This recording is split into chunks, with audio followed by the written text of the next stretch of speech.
നിങ്ങൾ ഒരാളെ ബഹുമാനിക്കുകയോ ആദരിക്കുകയൊക്കെ ചെയ്യുമ്പോൾ അത് മറ്റുള്ളവർക്ക് പ്രയാസം ഉണ്ടാവുകയോ അവരെ ചെറുതാക്കുകയോ ചെയ്യുന്ന രൂപത്തിലുണ്ടാവാൻ പാടില്ല. അപ്പോൾ അതുകൊണ്ട് ഞാൻ എല്ലാ സ്ഥലത്തും വളരെ കർശനമായി പറയുന്നതാണ്, നിങ്ങളെ ഇങ്ങനെ തക്ബീറൊക്കെ ചൊല്ലിക്കൊണ്ട് എനിക്ക് ഇങ്ങനത്തെ ഒരു ആവേശമൊന്നും ആരും ഉണ്ടാക്കണ്ട, അതിൻ്റെ ഒരു ആവശ്യമില്ല.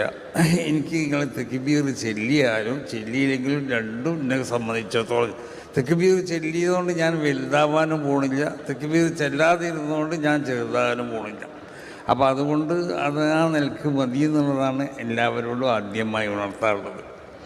മറ്റൊന്ന്, ഒരു വലിയ സമ്മേളനമൊക്കെ നടക്കുമ്പോൾ ആ സദസ്സ് എന്ന് പറഞ്ഞാൽ ദീനിൻ്റെ ഒരു സമ്മേളനമാകുമ്പോൾ നമ്മൾ വിശ്വസിക്കേണ്ട സുന്നത്ത് ജമാഅത്തിൻ്റെ ഏറ്റവും പ്രധാനപ്പെട്ട വിശ്വാസങ്ങളിൽപ്പെട്ട ഒന്നാണ്